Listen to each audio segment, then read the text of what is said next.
Tense present perfect টেন্সকে আমরা দেখি খেয়াল করি। প্রেজেন্ট টেন্সকে 4 ভাগে ভাগ করছে, সেখান থেকে প্রেজেন্ট পারফেক্ট টেন্স আসছে। 3 নাম্বার টেন্সের ডেফিনিশন, যে ভার্ব এর কাজ এইমাত্র শেষ হয়েছে, তার ফলাফল এখনো রয়েছে, এর বোঝাতে প্রেজেন্ট পারফেক্ট টেন্স হয়। প্রেজেন্ট পারফেক্ট চিনিবার উপায় খেয়াল করি আমরা। বাংলা বাক্যে কি আসে, সে আসি, এসে আসি ইত্যাদি লেখা। স্ট্রাকচার গঠন, সাবজেক্ট প্লাস হ্যাভ হ্যাজ। কিন্তু খেয়াল করতে হবে, প্রেজেন্ট পারফেক্ট কথা থাকলে ভার্ব 3 হয়। হ্যাভ হ্যাজ প্লাস ভার্ব এর plus participle form plus object plus extension. Example দেখো, তুমি কাজটি শেষ করেছো, you have finished the work. এখানে ইউর পরে হ্যাভ বসেছে, একমাত্র হ্যাজ বসে থার্ড পার্সন সিঙ্গুলার নাম্বার, আর বাকি সব ক্ষেত্রে হ্যাভ। আয়ের ক্ষেত্রে হ্যাভ, সেকেন্ড পার্সনে হ্যাভ, ফার্স্ট পার্সনে হ্যাভ, থার্ড পার্সনে প্লুরালে হ্যাভ। তাহলে এখানে কিন্তু হ্যাজ একমাত্র থার্ড পার্সন সিঙ্গুলার। তুমি কাজটি you have finished the work. Negative, আমি কিন্তু বলেছি প্রত্যেকটা টেন্সে কিন্তু নেগেটিভ সেন্টেন্স রয়েছে, ইন্টারগেটিভ সেন্টেন্স রয়েছে, অর্থাৎ নেগেটিভ সেন্টেন্স রয়েছে, ইন্টারগেটিভ সেন্টেন্স রয়েছে, অ্যাফার্মেটিভ সেন্টেন্স রয়েছে। আমরা অ্যাফার্মেটিভ সেন্টেন্সে খেয়াল করি structure, subject plus have has বা ভার্বের plus participle form, object plus extension. Extension মানে অবজেক্টের পরে যেটুকু থাকে সেটা হলো এক্সটেনশন, বাকি অংশ। তাহলে এখানে আমরা তুমি কাজটি you have finished the work, negative স্ট্রাকচারে আমরা আসি। এই যেখানে ইউ, তুমি, ইউ, তারপরে ইউর পরে অক্সিলারি ভার্ব বসে, সাবজেক্টের পরে অক্সিলারি বা হ্যাভের পরে মূল ভার্ব বসাতে হবে, খেয়াল করতে হবে। স্ট্রাকচার মেনটেন করে কিন্তু আমাদের বসাতে হবে। হ্যাভের পরে ভার্বের পাশে ফিনিশড, শেষ করা, ফিনিশড দ্য ওয়ার্ক। তারপর negative structure, subject plus have has plus not, have হ্যাজের পরে not plus verb 3 object plus extension. আমি একটি ঘুঘু পাখি দেখিয়েছি না, I have not seen a ডাব।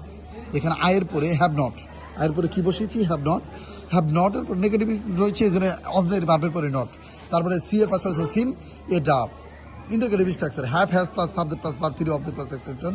তুমি কি চা পান করিয়াছ, have you drink, have you drunk. ড্রিঙ্কের পাশে ড্রাঙ্ক টি, তুমি কি চা পান করেছো।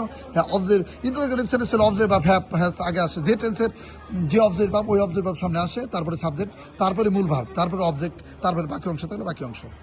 এবার আমরা প্রেজেন্ট পারফেক্ট টেন্সে, পারফেক্ট কন্টিনিউয়াস টেন্সে চলে আসি। কোনো কাজ বা কোনো ভাবের কাজ অতীতে শুরু এখনো চলছে বোঝাতে ভার্বের প্রেজেন্ট পারফেক্ট কন্টিনিউয়াস টেন্স হয়। চিনিবার বাংলা বাক্যে কি আসে, সে, তেছি, তেছেন ইত্যাদি, কিন্তু এখানে সময় রয়ে থাকবে, খেয়াল করতে হবে। অ্যাফার্মেটিভ সেন্টেন্সে দেখি আমরা subject plus have been, has bin. Have been এখানে প্রেজেন্ট পারফেক্ট টেন্সে, অর্থাৎ যে কোনো পারফেক্ট টেন্সে যে অবজেক্টিভ ভার্ব থাকবে, যেমন প্রেজেন্ট পারফেক্ট টেন্সে অবজেক্টিভ ভার্ব হ্যাভ হ্যাজ। আমরা যদি প্রেজেন্ট পারফেক্ট কন্টিনিউয়াস টেন্সে করি, তাহলে এই হ্যাভ হ্যাজের পরে বিন বসাবো। আবার পাস্ট পারফেক্ট টেন্সে যে অবজেক্টিভ ভার্ব, ওই অবজেক্টিভ ভার্ব যদি আবার ওই সেন্টেন্সকে যদি বলে পাস্ট পারফেক্ট কন্টিনিউয়াস টেন্স বলি, তাহলে ওইখানে পাস্ট পারফেক্ট অবজেক্টিভ ভার্বের সঙ্গে বিন বসাতে হবে। তার মানে যে পারফেক্ট টেন্স আছে ওই টেন্সের অবজেক্টিভ ভার্বের সঙ্গে পারফেক্ট কন্টিনিউয়াস টেন্স হলে শুধু বিন বসিয়ে ভার্বের সঙ্গে আইনজি বসাবো আমরা। এখন কিন্তু এখানে খেয়াল করি, হ্যাভ বিন, হ্যাজ বিন স্ট্রাকচারে, অ্যাফার্মেটিভ স্ট্রাকচারে have been, has been verb 1 এর সঙ্গে আইনজি অবজেক্ট প্লাস। এখানে কিন্তু পারফেক্ট, এই পারফেক্ট কথা থাকলে ভার্ব 3, এই যে বিনটাই কিন্তু ভার্ব 3 হিসেবে বসেছে। এবং কন্টিনিউয়াস থাকলে আমি কি বলেছি, ভার্ব 1 এর সঙ্গে আইনজি, ভার্ব 1 এর সঙ্গে আইনজি হয়েছে অবজেক্ট প্লাস এক্সটেনশন। সে 2 ঘন্টা যাবত কক্ষটি মেরামত করিতেছে, তাহলে এখানে হি হ্যাজ বিন, হি এর পরে হ্যাভ বিন হয় না, হ্যাজ বিন হয়। হি থার্ড পারসন সিঙ্গুলার, যেন হ্যাজ বিন। মেরামত করে ইংরেজি রিপেয়ারের সঙ্গে ING, repairing, he has been repairing the room, কক্ষটি 2 ঘন্টা যাবত, ফর 2 আওয়ার্স, ফর 2 আওয়ার্স। হইতে থাকলে সিন্স, যাবার জন্য ধরিয়া ফর, এই যে নোটে এখানে লিখেছি আমি, নোটে খেয়াল করো, হইতে থাকলে সিন্স, যাবার জন্য ধরিয়া থাকিলে ফর বসে। কোথায় সিন্স বসে, কোথায় ফর বসে, আমি এখানে নোট আকারে সুন্দর করে বুঝিয়ে দিয়েছি। তারপরে দেখো আরও দুইটি উদাহরণ আমি এখানে লিখেছি, তোমরা ইংলিশ লিখবে। সে 5 বছর তোমার ঢাকায় বাস করিতেছে, তিনি সকাল হইতে জমিটি খনন করিতেছে। এখানে তোমরা এক্সাম্পলগুলো প্র্যাকটিস করবে। এবার negative structure, subject plus have has plus not. এখানে কিন্তু খেয়াল করতে হবে, হ্যাভ বিন, হ্যাজ বিন বসেছে আগের বাকি অ্যাফার্মেটিভ সেন্টেন্সে, কিন্তু নেগেটিভ সেন্টেন্সে হ্যাভ বিন, হ্যাজ বিন বসবে না। হ্যাভ হ্যাজের পরে নট, তারপরে বিন, নটের পরে বিন বসে, ভার্ব 1 এর সঙ্গে I N G plus object plus extension. যেমন তারা 1 ঘন্টা যাবত মাঠে খেলিতেছে না, they have not been playing in the field for an hour.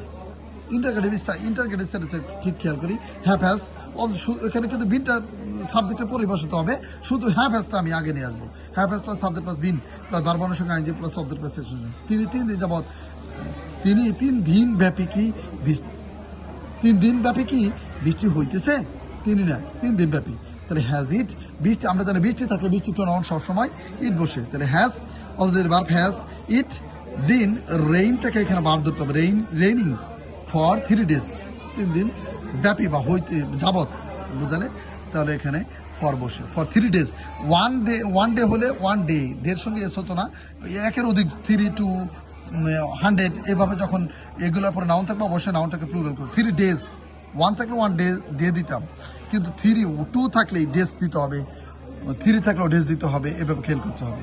Thank you, thanks for watching my video.